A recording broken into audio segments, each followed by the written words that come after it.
Então, a gente falou sobre o RT-PCR, né? Então, o objetivo é investigar se o indivíduo está com o vírus.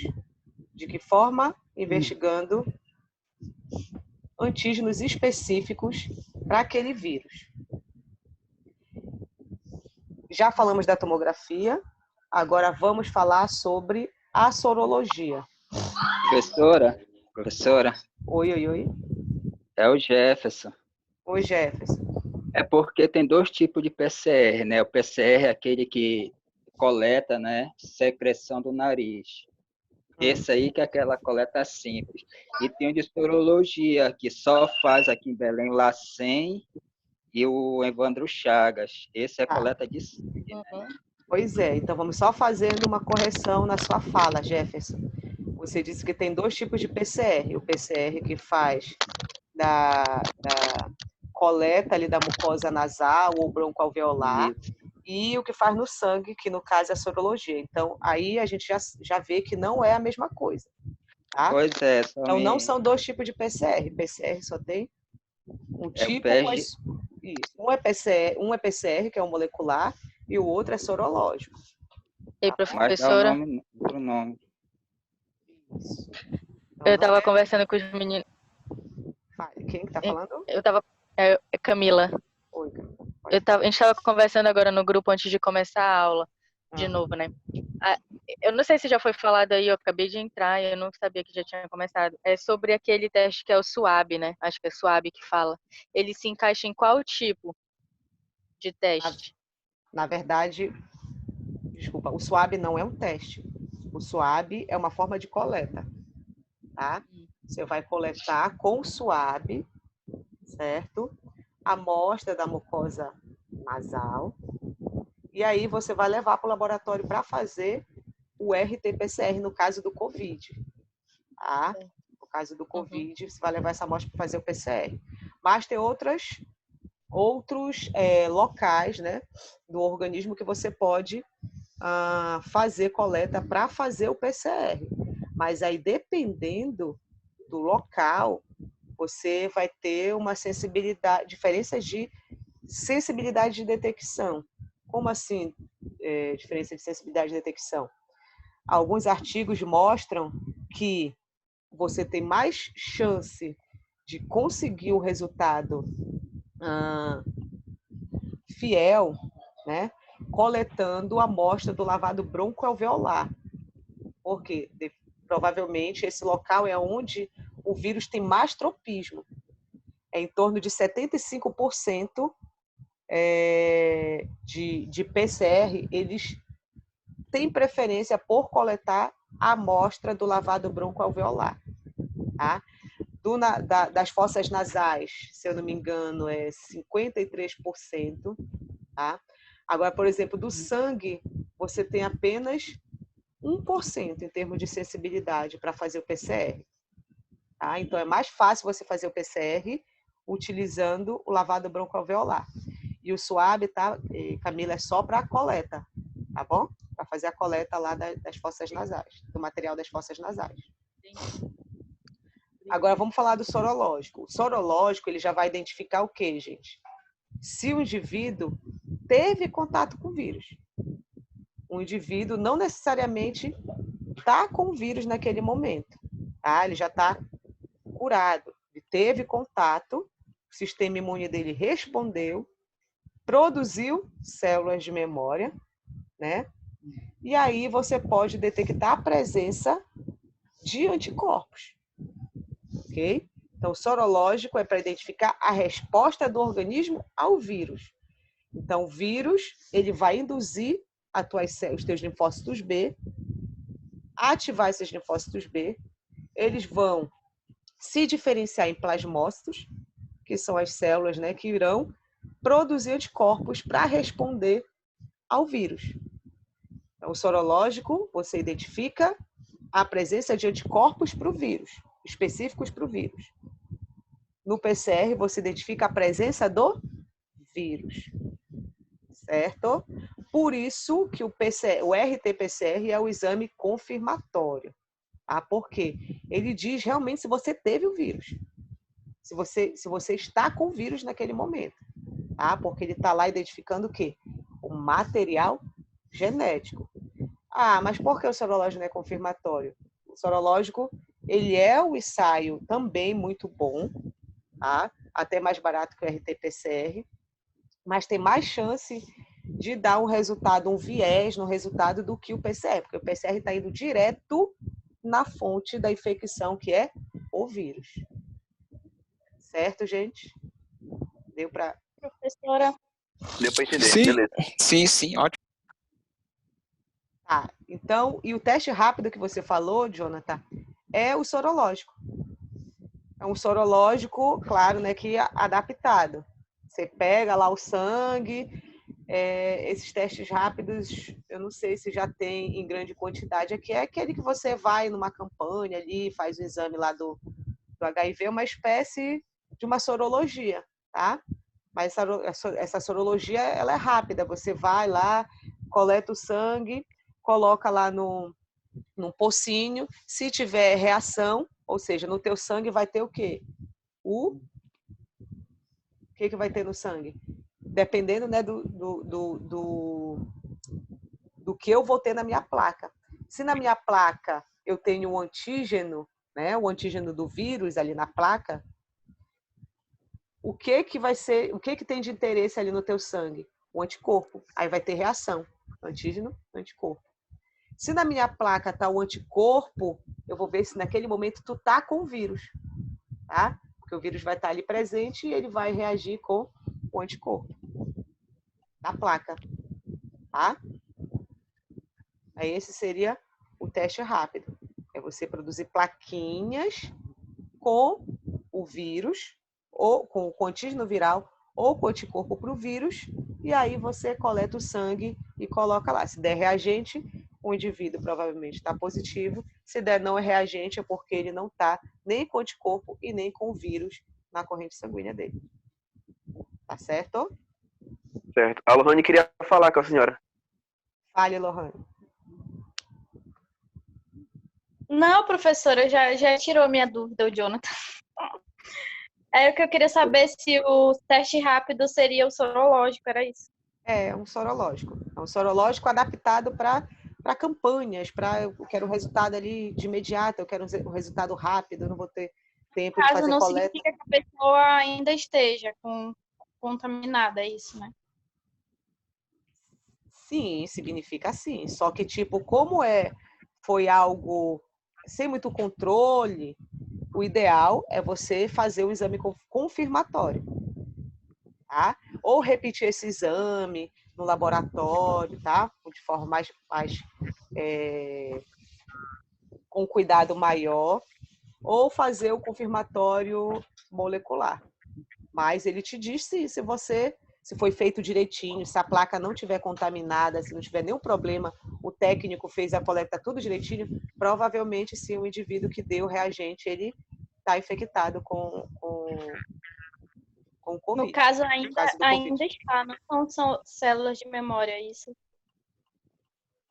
No caso do sorológico, se você fizer um sorológico para verificar a presença do anticorpo, você só consegue dizer nesse exame ali que o indivíduo teve contato. Ele pode estar também. Ele pode estar com o vírus naquele momento, tá? E o sistema imune dele já está respondendo e já tem anticorpos. Só que a tua técnica, no caso, se eu tiver na minha plaquinha do sorológico o antígeno, eu só vou estar identificando se tu tá com anticorpo. Agora, eu posso fazer um sorológico para ver se tu tá com vírus, tá? Se na minha plaquinha tiver o anticorpo e o teu sangue, a tua amostra, der reagente, é porque tu tá com vírus também. Entendi. Só que o PCR, ele é mais sensível e mais específico do que o sorológico, tá? Porque vai na fonte, vai no DNA, desculpa, no DNA não posso falar porque é um vírus de RNA, vai no material genético, vai no ácido nucleico, no caso RNA, tá? Então, vamos dar continuidade para as outras questões. Deu para Quinta esclarecer? questão. Deu para esclarecer bem, gente? Deu para vocês entenderem essa diferença? Até para vocês Sim, levarem para prof, a prática bacana. laboratorial de vocês aí. Ótimo. Tá ótimo, tá ótimo. Uma última dúvida. Não sei se a senhora já falou sobre a parte da tomografia. Sim, Ou a falamos. senhora ainda vai chegar lá? Já falamos lá no início, mas eu No posso... caso, se no caso eu fizer uma tomografia e no meu laudo tiver dizendo que tem um comprometimento, uma porcentagem de comprometimento Aham. no pulmão e, tipo, tem... como é que fala, meu Deus? Cistos calcificados com resíduos de vírus. Pode ser, tipo, o coronavírus ou pode ser outro tipo de vírus, como a gripe? Pode ser qualquer outro tipo de vírus, tá? Porque a tomografia, como a gente comentou, ela tem sensibilidade, mas ela não tem especificidade. Você consegue ver a alteração, mas você não consegue dizer se é o HIV, se é um outro tipo de vírus que acomete também o pulmão, se é bactéria, se é uma infecção fúngica. Você não consegue dizer com as alterações pulmonares se aquilo é o Covid ou não, tá? Mas, se somado a isso você tem os sintomas, o médico somando isso, esse teste, né, alterado com a tua condição clínica, ele pode pedir o exame para confirmar, tá? Que é o RT-PCR. Ou também ele pode pedir o sorológico, mas o confirmatório mesmo é o RT-PCR, por ser mais sensível e também mais específico, tá? Mas a tomografia ela não pode ser usada para triar, tá? Para dizer se tá ou se não tá. Isso vai depender dos outros parâmetros. Tá bom, Lohane, né? Isso. Ok. Vamos dar continuidade. Quinta questão, agora tá bem facinho. Voltou De a ser acordo com o fácil. artigo, qual a estimativa de pacientes infectados por Covid-19 que pode apresentar tomografia computadorizada de tórax normais nos 2 primeiros dias após o aparecimento dos sintomas? 50% dos pacientes infectados. Isso, muito bem, né? 50% dos pacientes que têm o diagnóstico positivo laboratorial para COVID, nos 2 primeiros dias, né, de sintomas, após os sintomas, ele pode apresentar uma tomografia computadorizada totalmente normal. Isso não quer dizer que vai ser só nos primeiros dias. Nos outros dias também pode estar tudo normal, sem comprometimento nenhum, né? Isso vai depender de como o teu organismo ele vai responder à infecção. Então, esse estudo ele mostrou que 50% desses pacientes positivos, eles se apresentam normais nos 2 primeiros dias após o aparecimento dos sintomas. Tá certo? Sexta questão. Qual a recomendação para os pacientes que apresentem alta suspeição clínica e achados tomográficos de tórax típicos para a Covid-19, mas que atestaram negativos para o ensaio de RT-PCR? Recomenda-se que os testes laboratoriais sejam repetidos e o isolamento de contato deve ser evitado. Isso, muito bem. A gente falou lá em cima, né? Vocês já chegaram a ser cheios de dúvidas, né? Nesse artigo, gostei por conta disso, que vocês se mostraram bem interessados. Então, isso a gente respondeu lá em cima, né? O indivíduo, ele está positivo, ele está com todos os sintomas, apresentou uma alteração na tomografia computadorizada, mas, né, para surpresa do médico, para surpresa do técnico que fez o exame, o resultado dele, o RT-PCR dele, deu negativo. Já posso descartar, realmente, não, eu tô bem, né? Não é Covid, eu tô com qualquer outra coisa, uma virosezinha qualquer. A gente já pode sossegar? Não, né? Diante do estágio atual que a gente está vivendo, em uma pandemia por Covid, o paciente apresenta alterações tomográficas características de paciente com Covid e está com todos os sintomas, o ideal é o médico sugerir não, né? Passar novamente o exame. Recomenda-se que o indivíduo faça novamente esse exame para tentar descartar ou não. Certo, gente?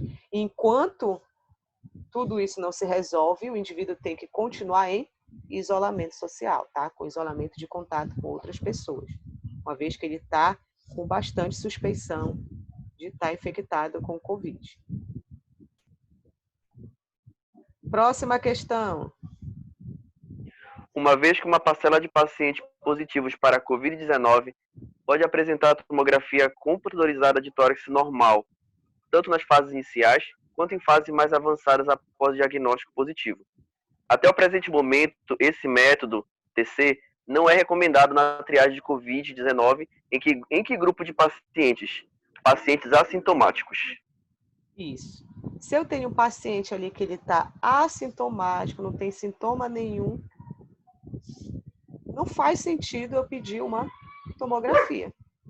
Tá? Não tem sintoma nenhum. Se quem já tem sintoma corre risco de não ter alteração, quem não tem sintoma tem mais chance de não apresentar alteração. E aí essa questão ela vai dar continuidade na oitava. Lê a oitava aí, Jonathan, para a gente finalizar. Em que casos a tomografia computadorizada de tórax ainda pode ser considerada no que diz respeito ao Covid-19? Os pacientes hospitalizados, sintomáticos ou em situações clínicas específicas. Quais grupos? Em que grupos eu recomendo? O médico, o clínico recomendaria a tomografia do tórax? Ela seria recomendada. Pacientes sintomáticos, situações clínicas específicas ou pacientes hospitalizados. Isso. Se o paciente ele já está numa situação mais agravada, né? A gente sabe que, não sei se algum de vocês já precisou ir numa UPA, ir no pronto-socorro, ir em hospital de campanha. O paciente chega, ele está com os sintomas clínicos, né? Mas ele não está numa situação que necessite hospitalização. O que o médico faz? Manda você para casa, obedecer o isolamento e para você cuidar da imunidade e para você se cuidar em casa. Mas os pacientes que já estão numa situação mais agravante, o que eles fazem? Eles internam. Nesses casos, já é recomendado você fazer uma tomografia. Antes de fazer o quê? O teste laboratorial, né? E a gente tem que pensar no custo-benefício. Ele está numa situação super característica de Covid, está com uma insuficiência respiratória bastante delicada. Vou fazer uma tomografia. Vamos ver como é que essa tomografia se apresenta. Por que não seria ideal ele pedir logo o RT-PCR ou o sorológico? Porque esses testes seriam mais caros, creio eu, comparado com a tomografia. Por isso, aí se é recomendada a tomografia nesses pacientes hospitalizados, nos pacientes que estão sintomáticos, com sintomas bem característicos, ou naqueles casos mais, né, específicos, que foi o que um de vocês citou lá na frente, né? Mas a paciente ela já apresenta uma comorbidade, ela está com algum problema respiratório, ela não tem os outros sintomas clínicos, como ela não está com febre, não tem tantas dores no corpo, mas como ela já apresenta uma comorbidade, vamos recomendar aqui essa tomografia para ver se ela tem alguma alteração ali pulmonar, né? Até mesmo para começar a se precaver no tratamento. Certo, gente? Deu para entender? Perfeito, deu. Perfeito. A Rosa, eu te respondi a pergunta aqui, Rosa, que você colocou no chat? Rosa ainda está aí? Ela saiu, né? Não. A respeito da tomografia? E até a questão que a senhora estava citando, sobre pacientes que são assintomáticos, que às vezes pode procurar uma unidade de saúde. Esse dia, o que a senhora falou, esses dias eu lembrei daqui de Coraci, no caso. Teve um senhor que ele não apresentou os sintomas da Covid. Aí ele foi procurar o Abelardo, o médico que atendeu ele. Desculpa aí, Camila. Ele que atendeu o paciente, aí falou que não era nada de Covid, que era para ir para casa dele. Aí ele chegou na casa dele e no mesmo dia esse paciente ele faleceu. Entendeu? Aí eu não sei se faltou, não sei se são os médicos recém-formados, eu não sei qual foi a forma da clínica deles, mas é isso que a gente fala, que é um assunto que, sei lá, é difícil de ser debatido por conta, às vezes, até do profissional, o profissional que está atendendo diante dessa situação. Mas ele tinha sintomas, Jonathan? Tinha sintomas? Não, ele era não tinha sintoma nenhum. De Covid, não. Aí foi que o médico falou que não, que poderia sim ser uma virose, mas que ele não tinha nenhum sintoma da Covid. Mas ele procurou o médico por quê? Se ele não tinha sintoma nenhum. Ele procurou a unidade de saúde, que era para saber o que tipo, porque ele estava sentindo com mal-estar, estava ruim. Então não sei os sintomas, porque essa foi uma conversa que eu ouvi, né? Mas, então ele tinha algum sintoma, né? Só que o médico classificou... Porque às vezes, professora, até uma vez eu estava conversando com o David, que às vezes tem muitas pessoas que a gente fala assim, meu Deus, mas o cara tava bonzinho hoje e agora já morreu.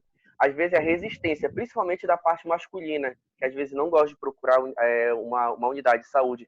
Então, às vezes eles acham que não é preciso, então que isso aí não vai acontecer nada comigo, e acabam padecendo por conta dessa resistência que eles têm. Porque essa doença, gente, a Covid-19 ainda é algo que ainda tem muito o que a gente entender, né? Ainda tem muito a ser estudado. Então, assim como tem pacientes que estavam numa situação muito delicada, se internaram, passaram tempos no hospital e se recuperaram, tem aquele que estava bem, né? Devido a ter alguma comorbidade, alguma coisa médico interna, mas chegou bem praticamente na unidade. Interna, do nada a pessoa morre. Isso pode ser, sei lá, o vírus, de alguma forma, ele teve uma replicação, pico de replicação acelerado no curto período de tempo, ou então a carga viral que o paciente já vinha, né, apresentando, ela teve uma resposta naquele momento de forma a agravar a situação do paciente, ou também tem a questão de profissionais, né, da área da saúde, os técnicos que estão ali nas UTIs, não saberem manipular direito os aparelhos. Porque eu já vi algumas reportagens, algumas notícias, de que tem muita gente que não tem a capacitação técnica para manipular os respiradores.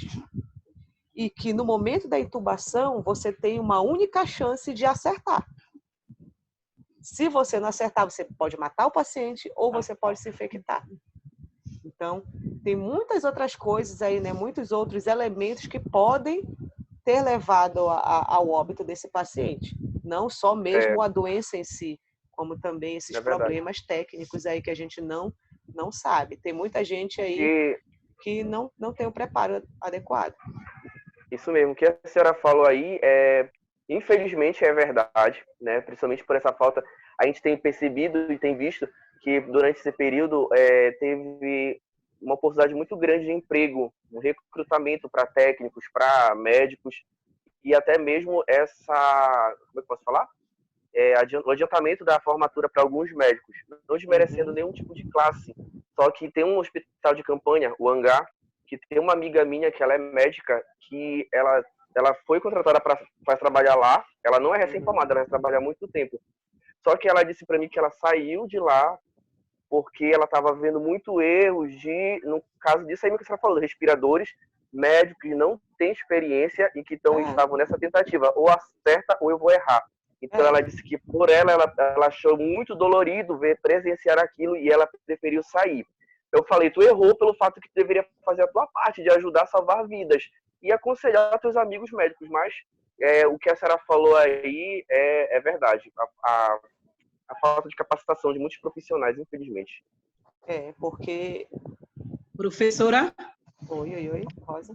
Eu estou aqui, eu sou a Rosa. Eu perguntei lá porque é tão pouquinho tempo, eu preferi ficar prestando atenção na sua aula, mas depois eu tiro a dúvida com a senhora, só para dizer que eu estou aqui, tá? Tá bom. Então, infelizmente, professora, gente... Oi, Professora, oi. sobre o teste rápido, a Anvisa questionou para não liberar para as farmácias por causa do teste falso, o resultado falso negativo, né? Aham. A interpretação Mas o sobre falso isso. positivo. Isso, É, falso porque para tudo, gente, assim, nessa vida, ainda mais no que diz respeito à saúde, né, da população, à nossa saúde, a pessoa tem que ter treinamento, tem que ter um preparo, porque muitas pessoas vão procurar, né, ainda mais se tiver um custo-benefício bem mais barato para elas. E aí a pessoa chega lá, você não faz o procedimento da forma adequada, e aí essa pessoa sai de lá achando que está com o Covid. Isso mexe até com o psicológico da pessoa. Então, tem que ter porque todo nas um fases preparo. iniciais ela dá negativo, né? É isso que eles estavam questionando, porque não tinha anticorpo necessário para reagir. E ainda tem essa questão de que você tem que saber o momento certo para fazer um e para fazer outro. Não é simplesmente, senti uma dorzinha aqui, já vou logo correr e fazer o teste. Ei, prof, Diga? o David, esse sorológico, prof, como é que, tipo, é depois de quantos dias que tu pode fazer ele, mais ou menos? Após os sintomas, no caso. O ideal é fazer depois de bastante dias após o sintoma, que é para dar resposta, para dar tempo de o teu sistema imune ter a resposta adequada em relação ao vírus. Então, o ideal é depois de 14 dias, depois daquele momento ali mais crítico da infecção. Depois de 14 dias, depois de 20 dias. Então não é muito viável, mas antes de fazer o RT-PCR, né? Porque ali... Eu acho mais em conta, né? Melhor. Em conta não, né? Que é caro. É mais caro. Mas eu acho mais viável. O RT-PCR, como ele é o padrão ouro, nesse caso, quando você faz o PCR, você já pode ter a certeza ou não e direcionar como você vai, né? Fazer ali o tratamento. Realmente é Covid. Não, é outra coisa. Entendeu? Então, para termos de tratamento é bem melhor. Certo, gente? Então, estamos chegando ao fim da nossa aula. Mas semana que vem estaremos de volta novamente. Vocês vão Vai ter revisão, professora? Vai, vamos fazer uma revisãozinha. Conteúdo para a prova eu já falei para vocês, né? Morfisiologia fúngica, para os que chegaram depois. Antifúngicos. E aqueles 2 artigos, os primeiros artigos que a gente discutiu, tá? Para não ficar muita coisa para vocês. Que é o de infecção viral por herpes, tá? E as micoses. Tá bom? Então, boa noite. Boa noite a vocês. Fiquem com Deus. Continuem se cuidando. Tá? E na semana que vem a gente tá de volta. Tá bom? Boa noite, professora. Boa noite, boa noite. Boa noite. Boa noite, professora. Tchau. Tchau. Boa noite.